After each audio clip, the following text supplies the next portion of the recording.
രാജീവ് ചെറുപ്പ എന്ന യുവാവ്, അദ്ദേഹം മുൻപ് ഒരു കൽപ്പണിക്കാരനായി പ്രവർത്തിച്ചിരുന്ന ഒരു വ്യക്തിയായിരുന്നു. അവിടുന്ന് വാർക്കപ്പണിയുടെ ഇടയിൽ വീണിട്ടാണ് ആക്സിഡൻ്റ് ആവുന്നതും 4.5 വർഷത്തോളം കിടപ്പിലാവുന്നതും. ഇപ്പം ആ കിടന്ന കിടപ്പിലാണ് അദ്ദേഹത്തിന് കലാപ്രവർത്തനത്തിലേക്ക് ഒരു ഉൾവിളി ഉണ്ടാവുന്നതും സജീവമായി കലാപ്രവർത്തനത്തിൽ ഇടപെടുകയും മിമിക്രി അവതരിപ്പിക്കുകയും ഫ്ലവേഴ്സ് ചാനൽ കോമഡി ഉത്സവം എന്ന പ്രോഗ്രാമിൽ അവതരിപ്പിക്കുകയും ഒക്കെ ചെയ്ത് കലാരംഗത്തേക്ക് കടന്നു വന്ന് തൻ്റെ കഴിവ് തെളിയിക്കുകയും ചെയ്ത ഒരു വ്യക്തിയാണ്.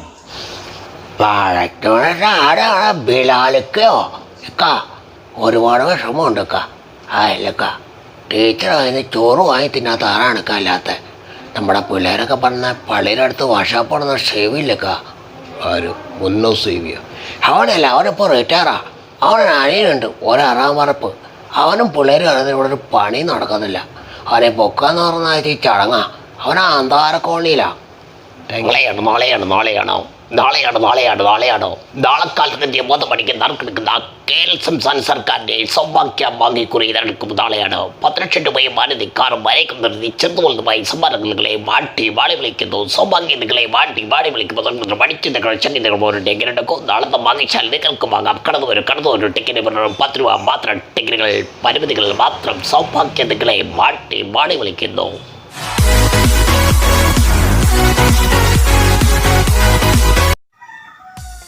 Hi friends, welcome to our channel. ഞാൻ ചന്ദ്രകുമാർ. ഞാനിപ്പോൾ നിൽക്കുന്നത് ചെറുപ്പ എന്ന് പറഞ്ഞ സ്ഥലത്താണ്. മാവൂറിൻ്റെ അടുത്താണ് ഈ ചെറുപ്പ. കോഴിക്കോട് നിന്ന് ഏകദേശം 17 കിലോമീറ്റർ അകലെയാണ് ചെറുപ്പ എന്ന് പറഞ്ഞ സ്ഥലം. അവിടെ ഞാൻ പോകുന്നത് രാജീവ് ചെറുപ്പ എന്ന ഒരു കലാകാരൻ്റെ വീട്ടിലേക്കാണ്. 1 മാസമായിട്ടുള്ളൂ നാട്ടുകാർ ഉണ്ടാക്കി നൽകിയ പുതിയ വീട്ടിലേക്ക് താമസം മാറ്റിയിട്ട്. അദ്ദേഹത്തിൻ്റെ കഴിവ് എന്താണെന്ന് പറഞ്ഞാൽ, അരയ്ക്ക് താഴെ തളർന്നു കിടന്ന് കിടക്കയിൽ നിന്നാണ് അദ്ദേഹം മിമിക്രി, മാജിക്, പിന്നെ നെറ്റിപ്പട്ടം എങ്ങനെയാണ് നിർമ്മിക്കേണ്ടത് അതൊക്കെ പഠിച്ച് അതിൽ കഴിവ് തെളിയിച്ചൊരു വ്യക്തിയാണ്. അദ്ദേഹത്തെ നേരിട്ടൊന്ന് കാണാം. അദ്ദേഹത്തെ എനിക്ക് പരിചയപ്പെടുത്തുന്നത് പ്രശസ്ത സിനിമാ നടനായ വിനോദ് കോവിലിൻ്റെ ഒരു മെസ്സേജാണ്. അത് പ്രകാരമാണ് ഞാനിവിടെ എത്തുന്നത്. അദ്ദേഹത്തിൻ്റെ ജീവിതാനുഭവങ്ങൾ, അദ്ദേഹത്തിൻ്റെ ഇപ്പോഴത്തെ ജീവിതം നമുക്കൊന്ന് നേരിട്ട് കാണാം. അദ്ദേഹവുമായി നമുക്ക് കുറച്ചു നേരം സംസാരിക്കാം.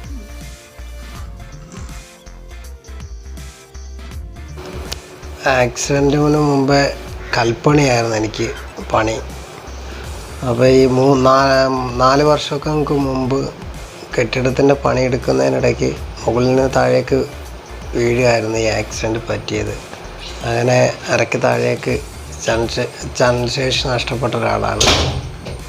പിന്നീട് ഒരുപാട് നാളെ വീട്ടിൽ കിടക്കുകയും പിന്നെ നമ്മുടെ നല്ലവരായ നാട്ടുകാരുടെ സപ്പോർട്ടോടുകൂടി ഒരു എന്തെങ്കിലും കിടന്ന കിടപ്പാൽ ഒരു കൈത്തൊഴിൽ ചെയ്ത് ജീവിക്കണം എന്നുള്ള കാരണത്താൽ ഞാൻ എൻ്റെ ഒരു സുഹൃത്ത് ബൈജോട്ടം മുഖേന നെറ്റിപ്പട്ടം ഉണ്ടാക്കാൻ പഠിച്ചു.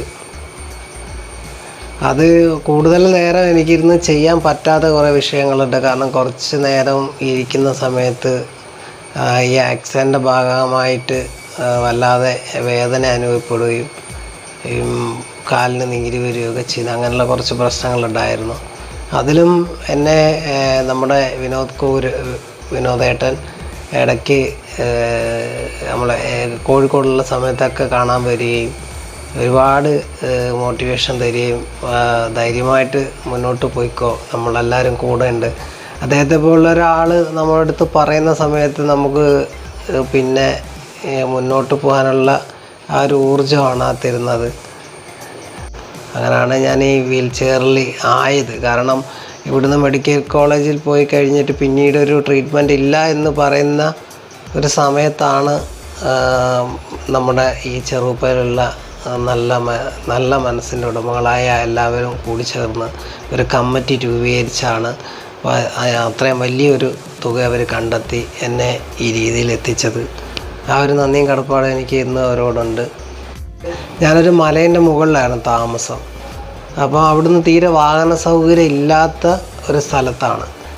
അപ്പോൾ പിന്നീട് ഇതേ ആൾക്കാർ പിന്നെ ഞാൻ തണലിൽ ട്രീറ്റ്മെൻറ്റിന് പോയ സമയത്ത് തണലിലെ ഒരുപാട് വ്യക്തികൾ കൂടി ചേർന്ന് രാജീവിനെ മലയിൽ നിന്ന് താഴെട്ടിറക്കണമെന്ന് നമ്മുടെ നാട്ടിലുള്ള സുഹൃത്തുക്കളോട് വന്ന് പറയുകയും അതവരെ ഏറ്റെടുക്കുകയും അത് പൂർണ്ണമായിട്ട് ഞാനിപ്പോൾ ഈ കിടക്കുന്ന വീട് ഏകദേശം സ്ഥലമടക്കം വാങ്ങി 10-15 ലക്ഷം രൂപയോളം അവർ ചിലവാക്കിയാണ് ഞാനിപ്പോൾ ഇറങ്ങിയിട്ട് ഇപ്പോൾ 1 മാസമായിട്ടേ ഉള്ളൂ. എന്നെ ഈ പൂർണ്ണമായിട്ടും റോഡ് സൗകര്യമുള്ളൊരു സ്ഥലത്തേക്ക് എന്നെ ആക്കി തരികയാണ് ചെയ്തത്. ഫോണിൽ കണ്ട് മിമിക്രി പഠിച്ചു എന്ന് പറഞ്ഞിട്ട് ഒരിക്കലും ഫ്ലവേഴ്സിൽ എത്തിപ്പെടാൻ സാധിക്കത്തില്ല. കാരണം എല്ലാ ജില്ലയിലെ ഓഡീഷനുകളൊക്കെ കഴിഞ്ഞു പോയൊരു സമയമാണ്. അങ്ങനെ ഇരിക്കുന്ന സമയത്താണ് എൻ്റെ വീട്ടിൽ വിനോദേട്ടൻ എന്നെ കാണാൻ എത്തിപ്പെടുന്നത്. അദ്ദേഹം പറഞ്ഞു, രാജീവ്, നീ മിമിക്രിയൊക്കെ നല്ലപോലെ പഠിച്ചു കഴിഞ്ഞാൽ നമുക്ക് അവിടെ എത്തിപ്പെടാൻ സാധിക്കും തീർച്ചയായിട്ടും. അതൊക്കെ എനിക്ക് വളരെ ഒരു ഊർജ്ജമായിട്ട് മാറിയിട്ടുണ്ടായിരുന്നു. പക്ഷെ ആ ഒരു പ്രോഗ്രാമാണ് എന്നെ ശരിക്കും ഇനിയും എനിക്കൊരുപാട് ലൈഫുണ്ട് എന്ന് പൂർണ്ണ രീതിയിലേക്ക് എന്നെ എത്തിപ്പെടും എന്ന് സ്വാധീനിച്ചത് ആ പ്രോഗ്രാം മാത്രമാണ്. അതിനും എനിക്ക് ഒരുപാട് നന്ദി ഫ്ലവേഴ്സ് TVയിലുണ്ട്. കാരണം ഇപ്പോഴും അതിലെ എല്ലാ ആർട്ടിസ്റ്റുകളും ഞാൻ അന്ന് പരിചയപ്പെടുന്ന ഡയറക്ടർ സാർ ഉൾപ്പെടെ വിളിച്ച് കാര്യങ്ങളൊക്കെ അന്വേഷിക്കാറുണ്ട്. അതേപോലെ തന്നെ അതിൽ പങ്കെടുത്ത നമ്മുടെ കോഴിക്കോടുള്ള മിമിക്രി കലാകാരന്മാർ എല്ലാവരും വിളിക്കാറും പറയാറും അവരിടയ്ക്ക് വരാറും വേണ്ടുന്ന ചെറിയ ചെറിയ സാമ്പത്തികങ്ങളൊക്കെ അവർ കൈത്താങ്ങായിട്ടൊക്കെ ചെയ്തു തരാറുണ്ട്. അതിലൊക്കെ എനിക്ക് ഒരുപാട് നന്ദിയും കടപ്പാടുമുണ്ട്. നമ്മുടെ വെള്ളാപ്പള്ളി സാറ് ഒരു ശബ്ദം അനുകരിച്ചിട്ടുണ്ടായിരുന്നു. അപ്പോൾ അത് ഞാനൊന്ന് ശ്രമിക്കാം. ബാഹുബലി എന്നത് ദേവി ശിവകാമി ദേവിക്കൊരു പ്രതിജ്ഞ കൊടുത്തിരുന്നു. അവരുടെ സ്വത്തും ജീവനും സംരക്ഷിച്ചുള്ള അവരുടെ സ്വത്ത് കളയാൻ സംബന്ധിച്ചുള്ള അമ്മതിയാണ്. അവരുടെ ജീവൻ സംരക്ഷിക്കാൻ എന്നെ കൊണ്ട് പറ്റത്തില്ല. കാരണം വേറൊന്നുമല്ല, എനിക്ക് ഈ മഴ കണ്ടാൽ പേടിയാണ്. ഞാൻ വെള്ളം കണ്ടാൽ ഞാൻ പുറത്ത് തന്നെ ഇറങ്ങാറില്ല. അവർക്ക് വേണമെങ്കിൽ കൊച്ചിനെ പൊക്കി പിടിച്ച് എന്തെങ്കിലുമൊക്കെ പറയാം. അതങ്ങനാണത്. Thank you. അരിസ്റ്റോ സുരേഷിൻ്റെ ചേട്ടൻ്റെ ശബ്ദം ഒന്ന് ശ്രമിക്കാം. മറ്റ് പെണ്ണ് പെണ്ണങ്ങൾ എൻ്റെ കുറ്റം ചെയ്തു ഞാൻ. മറ്റ് പെണ്ണ് പെണ്ണങ്ങൾ എൻ്റെ കുറ്റം ചെയ്തു ഞാൻ. അയ്യോ സാറേ, ചൊറിയണേ സാറേ, എൻ്റെ കയ്യിൻ്റെ കടന്ന് അയച്ചു സാറേ.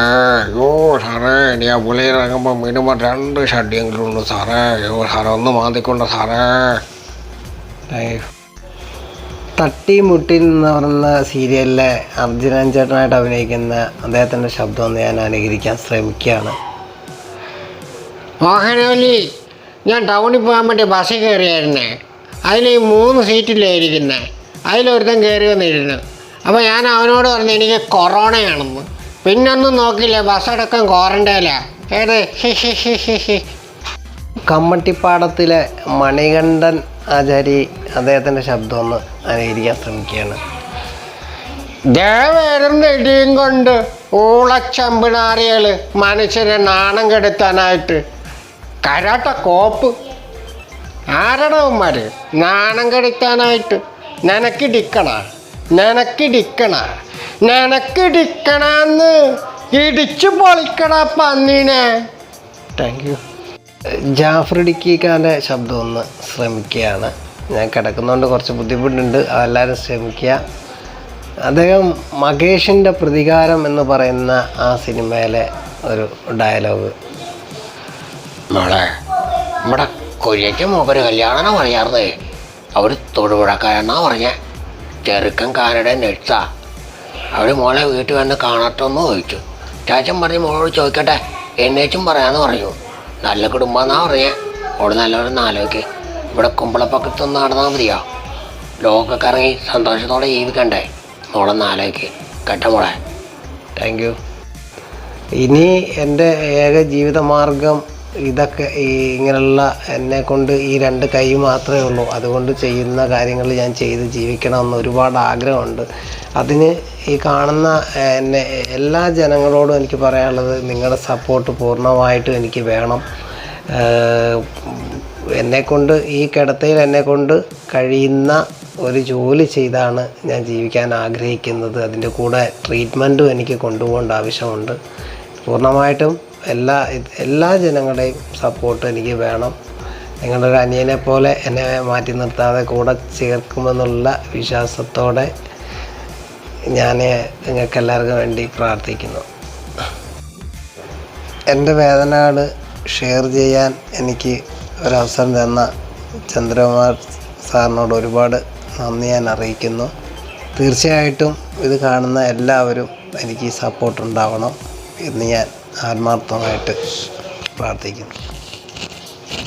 നെറ്റിപ്പട്ട നിർമ്മാണം അദ്ദേഹത്തിൻ്റെ കലാപ്രവർത്തനത്തിന് പുറമെ ഒരു ഉപജീവന മാർഗം കൂടിയാണ്. നെറ്റിപ്പട്ട നിർമ്മാണം എന്താന്ന് പറഞ്ഞാൽ വളരെ പെർഫെക്റ്റായി, ഇത് വാങ്ങിയവരെല്ലാവരും നല്ല പെർഫെക്റ്റായിട്ട് ചെയ്യുന്നതാണ്, വളരെ ഭംഗിയായി ചെയ്തിട്ടുണ്ട് എന്നാണ് അവരൊക്കെ അഭിപ്രായം. അതുകൊണ്ട് നിങ്ങൾക്ക് ഒരു വീട്ടിൽ അലങ്കാര വസ്തു വെക്കണം എന്നുണ്ടെങ്കിൽ നിങ്ങൾ ഇദ്ദേഹത്തിൻ്റെ നമ്പറിൽ വിളിച്ച് നെറ്റിപ്പട്ടം ഓർഡർ കൊടുക്കുക. അദ്ദേഹത്തിന് നല്ലൊരു പെർഫെക്ഷനായിട്ടുള്ളൊരു സാധനം കിട്ടുന്നതിന് പുറമെ അദ്ദേഹത്തെ ഒന്ന് സഹായിക്കുക കൂടിയാണ് ഇത് ചെയ്യുന്നത്. ഒരു കഴിവുള്ള കലാകാരനെ പ്രോത്സാഹിപ്പിക്കുക. അപ്പോൾ അദ്ദേഹത്തിൻ്റെ ഒരു ഉപജീവന മാർഗത്തിൽ സഹായിക്കാനും നിങ്ങളാൽ കഴിയുന്ന സഹായം ചെയ്യണമെങ്കിൽ എല്ലാവർക്കും സഹായിക്കാൻ പറ്റണമെന്നില്ല.